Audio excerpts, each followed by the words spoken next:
Spoštovani, ponovno naša zahvala, da ste se odzvali na povabilo v tako velikem številu. Radi bi vam predstavili in vas sproti obveščali o situaciji v UKC Maribor glede problematike tako na kadrovskem kot prostorskem področju pri tem enormnem prilivu COVID bolnikov. Uvodoma moram poudariti, da je situacija res sila resna, da v bolnišnici funkcionirajo spoštovani sodelavci, krizni štab pod vodstvom strokovnega direktorja in številni zaposleni, ki res vlagajo ves včasih tudi nečloveški napor za reševanje te krize. Tisto, kar me osebno in tudi moje ožje sodelavce zelo veseli, da kljub tem kriznim časom, kljub tem enormnim obremenitvam vlada optimizem, ljudje se na delovnih mestih maksimalno angažirajo, pa kljub vsemu se zavedajo svojega osnovnega poslanstva, to je zdraviti bolnike, ki so nam zaupani. Z tega delovnega mesta kot direktor bolnišnice vsem spoštovanim kolegicam, kolegom se iskreno zahvaljujem. Situacija je resna, mi smo znotraj bolnišnice, pravzaprav se iz ure v uro spreminja, iz dneva v dan spreminja, prilagajamo se, redni sestanki kriznega štaba, včasih tudi 2 do 3-krat dnevno in se prilagajamo situaciji, ki nastaja. Neke poteze je bolnišnica v zadnjih dnevih še dodatno izvedla o kadrovskih rošadah, prostorskih in vsem ostalem bojo povedali kolegi.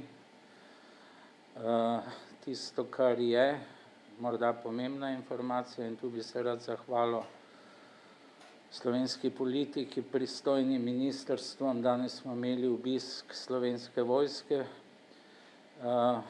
prinesli so nam 8 monitorjev, ki jih seveda krvavo potrebujemo in tudi na tem področju vidimo, kolikor smo dobrohotni, usklajeni, se lahko tudi v slovenskem prostoru marsikaj dogovorimo, zato hvala z tega novinarske tudi Slovenski vojski. Samo eno stvar, o kateri smo pred kratkim debatirali, želimo si, da bo COVID kriza res v nekem doglednem času izvenela. Na tisto, kar se že zdaj pripravljamo, je pa druga plat delovanja naše bolnišnice, kaj vse bomo morali postoriti, kakšne aktivnosti potegniti, ko ne bo več recimo temu covidu, pa upamo, da ne bo kakšen novi covid ali pa pod kakšnim drugim imenom, kaj bomo morali vse storiti za ljudi, za naše potencialne paciente, ki pa zdaj ne pridejo na vrsto. Ampak o tem bomo obveščali in planirali potem, ko bomo premagali to krizo. Toliko z moje strani, prosim strokovnega direktorja, profesor Ogrin, če podaš. Ja, hvala lepa tudi v mojem imenu, da ste prišli na tiskovno konferenco. Jaz bom čisto na kratko povedal, kako se stvari odvijajo v zadnjih dneh. Grafi, ki jih imamo tukaj, kažejo na to, da se številke v zadnjem tednu bliskovito večajo. Danes imamo v UKC Maribor hospitaliziranih že 172 COVID pacientov, od tega 42 v intenzivni terapiji. Skratka, skoraj smo dosegli nivo 2. in 3. vala. Še več, dinamika je še mnogo bolj dramatična. Samo od včeraj na danes je bilo sprejetih 30 novih COVID pacientov. Iskrene čestitke ekipam, pod vodstvom dr. Goriško, dr. Stalinove, tukaj dr. Bernhardt in seveda glavna sestra bolnišnice, gospa Rezar. Napori, ki jih vlagajo, so dejansko izjemni. Če povem nekoliko širše v slovenskem prostoru, predvidene številke za našo bolnišnico so v tem trenutku 130 pacientov v akutni obravnavi in 46 v intenzivni terapiji. Tiste v akutni obravnavi smo že dosegli, tako da kljub temu, da je naša kvota dosežena na republiškem nivoju, smo prisiljeni odpirati nove oddelke. Konkretno je bil včeraj odprt akutni COVID oddelek na drugi etaži klinike za ginekologijo. Tukaj je prostora za še dodatnih, eventualno 30 pacientov, vendar lahko to dosežemo že v dnevu ali dveh, tako da bomo odpirali še dodatne enote. Kar se tiče intenzive, smo blizu naših maksimalnih kapacitet, ki so po nacionalnem načrtu 49, danes imamo hospitaliziranih 42, tako da tudi tukaj iščemo že dodatne zasilne načrte. Veseli smo tega, da se vključujejo v naše ekipe sodelavci, sodelavke iz primarnega nivoja Slovenske vojske, kot je že direktor povedal, danes je prišlo 5 predstavnikov Slovenske vojske, ki bodo vključeni v naše ekipe. Iz primarnega nivoja, to bo povedala glavna sestra, je prišlo 8 medicinskih sester iz zdravstvenih domov, tudi nekateri specialisti, tudi iz zasebnih ambulant, tako da smo tega veseli. So pa te številke takšne, da če govorim v absolutnih, so izjemno majhne. Lahko povem to, da v tem trenutku za COVID paciente samo na akutnem in intenzivni terapiji skrbi okrog 100 zdravnikov in pa koliko? 236 medicinskih sester, to so neke enormne številke. Da je situacija še slabša, pa je seveda razlog v tem, da je v tem trenutku okrog 360 naših sodelavcev na bolniškem staležu, bodi si zaradi karantenskih odločb, okužb z COVID-om in pa izgorelosti. To je bistveno, da je ogromno izgorelosti. Tako da to je mogoče za uvod, če bodo kakšno vprašanje, bomo pa potem še posebej odgovarjali. Mogoče dr. Goriškova.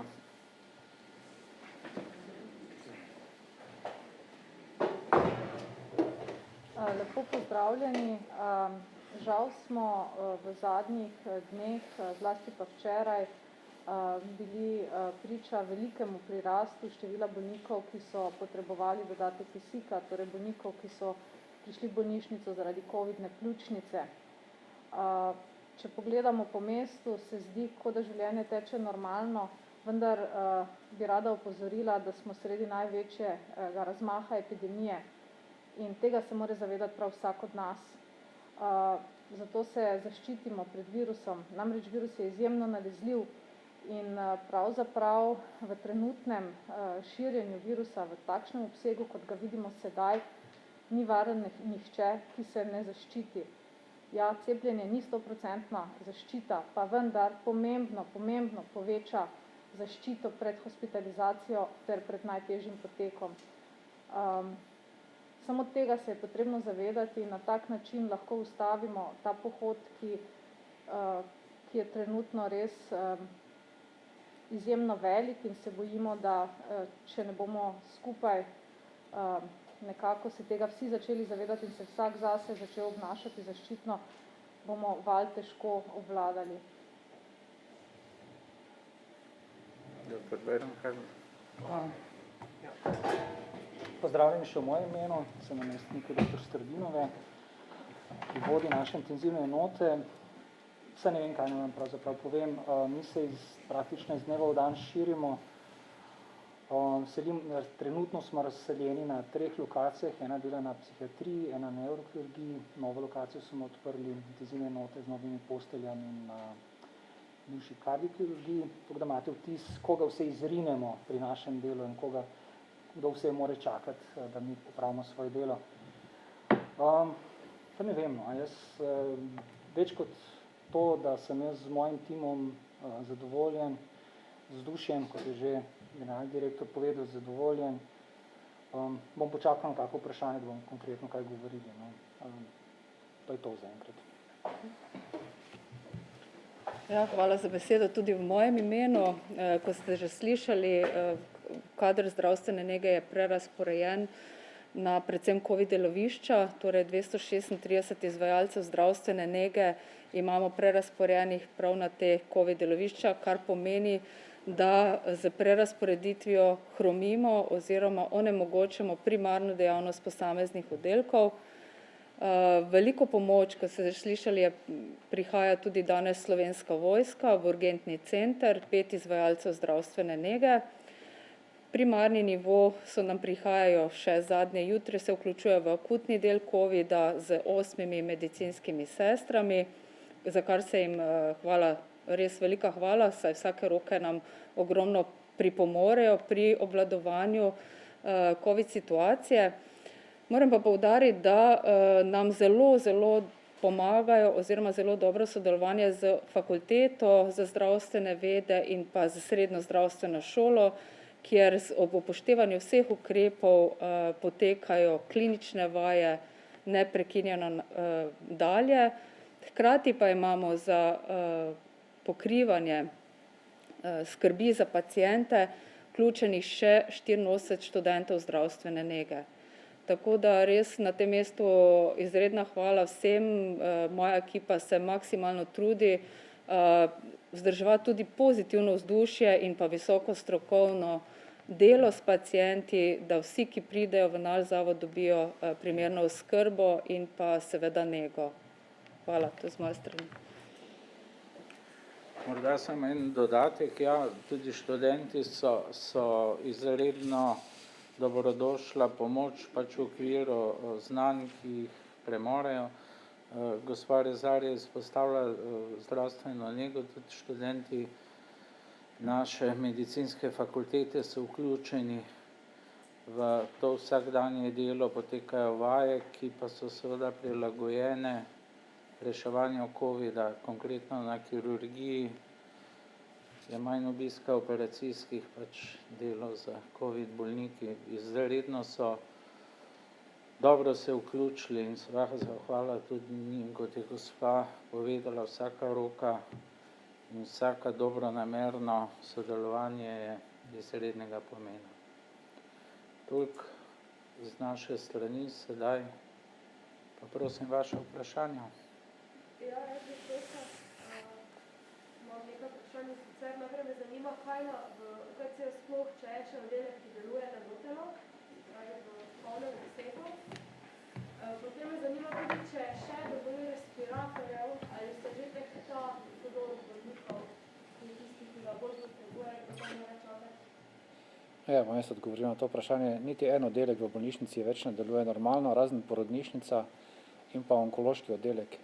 Ta dva delujeta v polnem obsegu, pa tudi pediatrija je pravzaprav prihranjena pri novačenju kadra za COVID oddelke, medtem ko vsi drugi oddelki pa so okrnjeni, ne vsi enako. Recimo, če govorim konkretno, oddelek za neurokirurgijo je zmanjšal svoj program za približno 20%, namreč približno 80% programa izvajajo z onkološkimi pacienti in pa tistimi, ki imajo progresivno nevrološko simptomatiko. Ortopedija je zmanjšala svoj program za 70 do 80%, ker seveda lahko nekateri pacienti še nekoliko počakajo. Dermatologija je bistveno zmanjšala program in tako naprej. Skratka, vsi oddelki so zmanjšali program v skladu z načrtom, ki ga imamo s strani države. Obravnavamo vse paciente z stopnjo nujnosti 1, skratka nujno, še tudi nekatere za zelo hitro, ne več vseh, ker to ni mogoče, in pa seveda pediatrične paciente in pa porodnišnice. Skratka, te obravnavamo. Medtem ko na vseh ostalih področjih pa je stanje bistveno drugačno. Kar se pa tiče ventilatorjev, respiratorjev, pa je situacija takšna, da v tem trenutku še nismo v stiski. Imamo zadosti vse opreme, dobro smo se pripravili, vendar naj opozorim, da nikako še ne vidimo vrha te epidemije. Če bo šlo tako naprej, se zelo bojimo, kaj bo. Namreč pravkar prihajam iz sestanka na nivoju ministrstva, ki ima vsakodnevno koordinacijo. Danes je na razpolago že 288 postelj za intenzivne paciente na državnem nivoju. Dela se načrt za 330 pacientov. Pri čemer ni povsem jasno, kje ti pacienti bodo in kdo bo za njih skrbel. Ekipe, ki za njih skrbijo, so zelo razrečene. v naši intenzivni terapiji je usposobljenega kadra, ki je že predelal z intenzivnimi pacienti, približno 1/3 v vsaki enoti, ostalo pa so kadri, ki so rekrutirani iz drugih oddelkov, konkretno iz kirurgije, ortopedije, infekcijskega oddelka in tako naprej. Skratka, situacija je kritična in bojimo se, kaj bodo prinesli naslednji dnevi. Koliko pa še lahko sploh raztegnete svoje kapacitete, ker ste rekli, da tudi pač zdaj še razmišljate o novih oddelkih? Ja, kapacitete lahko raztegujemo, ampak vse gre na račun tako imenovanih belih pacientov. V tem trenutku zmanjšujemo že konkretno obravnavo pri tistih pacientih, ki prihajajo z vstopno nujnosti zelo hitro. Skratka, tu se že pozna neka redukcija, ki jo pač moramo izvajati. V naslednjem koraku pa bomo verjetno morali razmišljati tudi o začasnem zmanjšanju ali celo ukinitvi onkoloških programov. Kaj pomeni naslednji korak?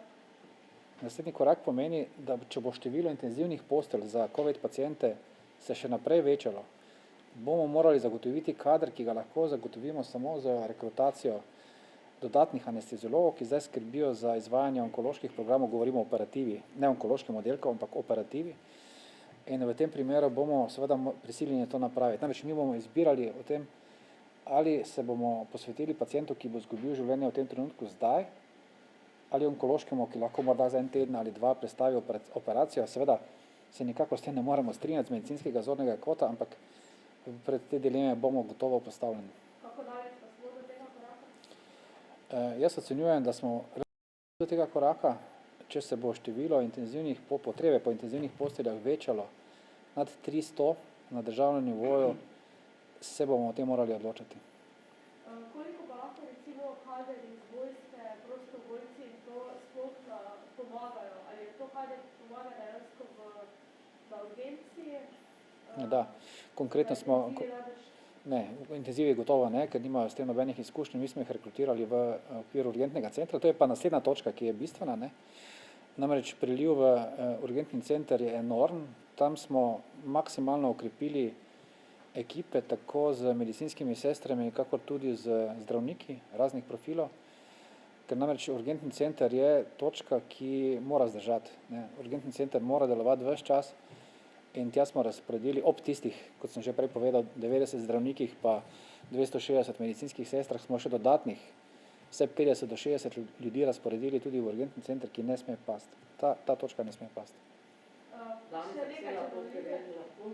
Samo zadnje vprašanje, kako pa so zaloge zdravil, recimo Regeneron je zdravilo, ki se ga pri tem COVID uporablja, so še zaloge, imate dovolj tega?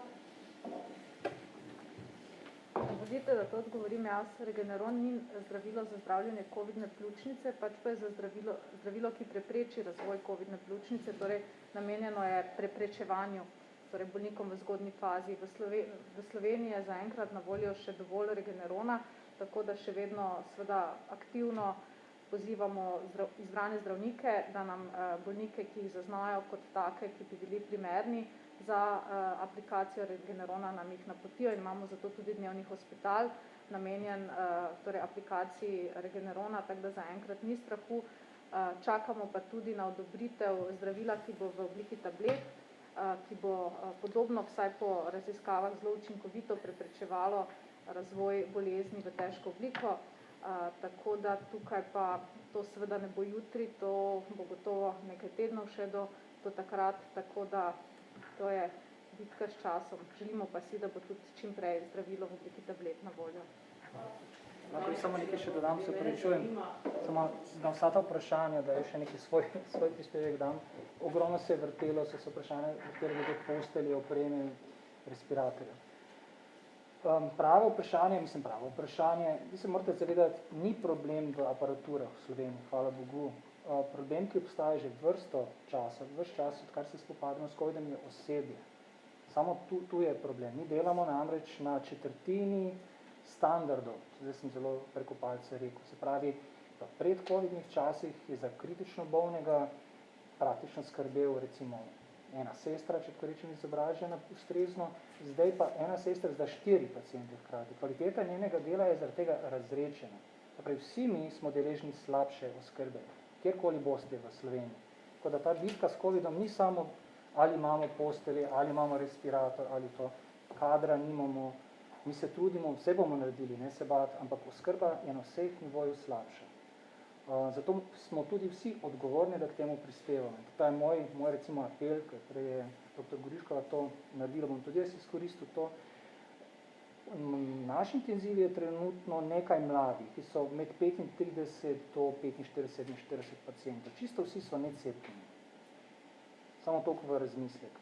Seveda so tudi cepljeni, ki so, trenutno imamo 15% naših pacientov, ki so cepljeni, pa so na respiratorjih, ampak to so vsi starejši s pridruženimi bolezni, ki z najverjetnejih imunski sistem slabši, niso dobro delegirali. Ampak kar 85 pacientov, ki rabijo intenzivo, so necepljeni, mlajši, pa so čisto vsi necepljeni. Tako da hočem poudariti, vsi lahko prispevamo k temu in dajmo nekaj narediti. In jaz mislim, da bomo zmogli. To je moj končno.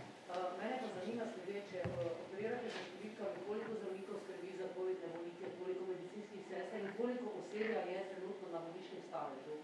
Kakšne so pa sicer številke zdravnikov in medicinskih sester v UKC-u Maribor in pa seveda podatek, kakšna je precepljenost med zaposlenimi?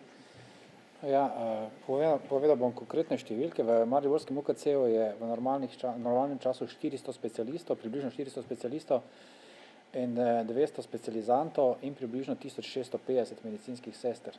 To so podatki, ki držijo v predkoronskem času. Sedaj smo seveda poklicali vse specializante nazaj v matično ustanovo, tako da pomagajo vsakodnevno. Ampak kot rečeno, usposobljenost na posameznih deloviščih je tukaj bistvena in intenzivna terapija je mesto, kjer se to lomi in akutni ABO oddelek za COVID paciente je področje, kjer se lomi. Precepljenost je pa, bi rekel, na nivoju celotne ustanove je 70%. Tukaj bi izpostavil to, da so zdravniki cepljeni v 92%, ampak tudi medicinske sestre so dosegle zelo dobro precepljenost, večjo kot 70%. Tu vse pohvale naši pomočnici direktorja za zdravstveno nego. Tako da smo s tem zadovoljni, ampak ti, ki so odsotni z delovnega mesta, kot sem povedal prej zaradi okužb in karanten, so pa večinoma necepljeni. Tako da imamo s tem seveda še velike težave, ampak 70% precepljenost je takšna, da je relativno ugodna, ampak daleč od zadovoljive. Zdaj sem mogoče še za vas gospod vprašanje, ko ste govorili, da je medicinska sestra zdaj razdeljena med 4 paciente, da je zaradi tega slabša kakovost zdravljenja, oziroma tu bi vas prosila, če lahko po domače razložite, kaj potem to takem za pacienta pomeni, če eno sestro ne bo. Zdaj sem na tankem ledu, kako je to po domače povedati. Raje bom tako rekel, kolikor se le da, ni pacient na slabšem medicinska sestra. Medicinska sestra, ki mora zaradi tega, je 4-krat bolj obremenjena, kot je bila prej. Seveda, pri taki obremenitvi lahko pride do kakih suboptimalnih, če se tako politično izrazim, načinov dela, da kaj preneseš, narediš malo kasneje, kot bi bilo potrebno in to. Ampak v splošnem, to še enkrat pravim, jaz mislim, da pacienti niso toliko slabše deleni, kot je osebje se bolj trudi. Ampak to se veste, to ima nek plato, do neke mere vzdržiš, pa ne vzdržiš več. In jaz razumem kolegice in kolege, ki pač ne vzdržijo in grejo v bolniške. Ampak zaenkrat se mi zdi, da z vzdušjem, ki je, zmorejo to svoje nadpovprečne obremenitve. Je pa res, in še enkrat bom to uporabil, to tiskovno agencijo, vzdušje nismo samo mi. Nismo samo mi znotraj bolnišnice, vzdušje je tudi znotraj države. Če znotraj države pozitivno vzdušje, potem je tudi naše delo dosti lažje. Če je negativno vzdušje, potem to nekako se prenese tudi do nas.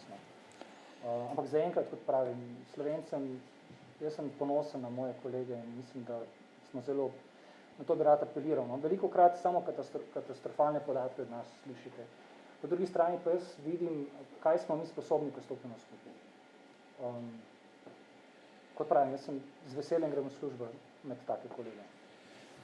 Zdaj, če lahko samo še komentiram tole, kar je zdaj kolega povedal, najprej konkretno.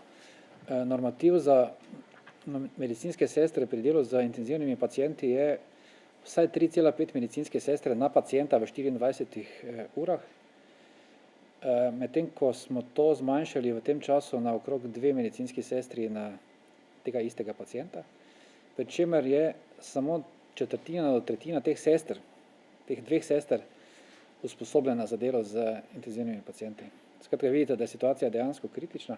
Pa komentiram še to, da je vzdušje znotraj ustanove izjemno, ne, dejansko brez tega ne bi šlo, ampak ne se pa počutimo, ne, cela naša ekipa kot neka gasilska ekipa, ki je prišla gasiti en strahoten požar, ki to delamo na vso moč, ko pa pogledamo okrog sebe, pa vidimo ljudi, ki pomagajo, ne, znotraj družbe, vidimo pa tudi tiste, ki gledajo stran in vidimo tudi tiste, ki mečejo žigalice. Ne. Tako da apel naš je, nehajte metati žigalice, pomagate vsi.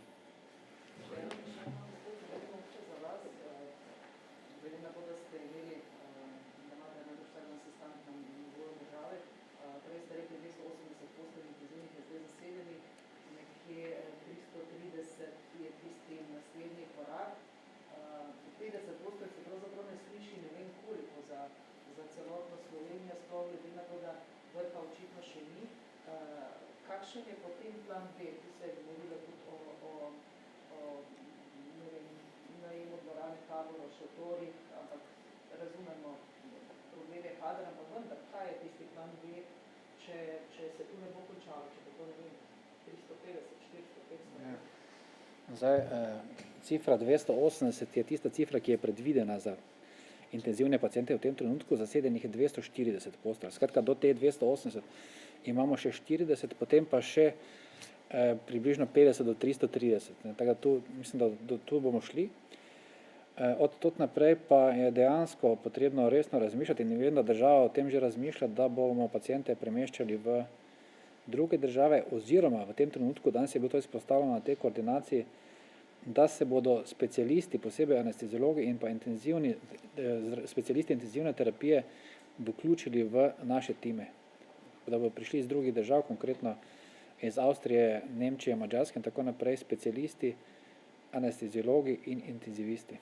To so zdaj delovni načrti, tako kot je rekel kolega Bernhard, nam manjka rok, pa glav, ki znajo. Ne? Ja, to so pogovori, jaz ne morem tega komentirati natančno, ker ne poznam konkretnih pogovorov na nivoju države, ampak to je bilo danes predstavljeno na našem kriznem štabu, koordinaciji strokovnih direktorjev z ministrstvom. Mislim, da je tudi to, da je to realen plan, boljše kot prevoz pacienta v neke daljne lokacije, ki je gotovo rizični in lahko rezultira v smrti pacienta, je boljše, da ti strokovnjaki pridejo k nam in tu pomagajo. Lokacijsko nimamo takšnih velikanskih problemov. Ne? Mi sprostimo prostore, ampak potrebujemo ljudi, ki znajo z pacienti in z aparaturami delati. Mogoče še vprašanje glede pomoči iz primarne ravni zdravstva. Tu res ni mogoče kaj več dodatnih pomoči pridobiti, ne vem, zdravnikov, osebja? Glejte, to bi zdaj težko komentiral. Jaz vem samo to, da je primarni nivo zdravstva tudi v izjemni stiski, je bil že pred krizo in je zdaj še bolj. Lahko povem to, da pride iz zdravstvenega doma s tem tednom, tako je dogovorjeno, specialistka pulmologinja, da imamo nekatere pogovore z koncesionarji, ampak v tem trenutku konkretnih dogovorov glede pomoči, vključitve zdravnikov še ni.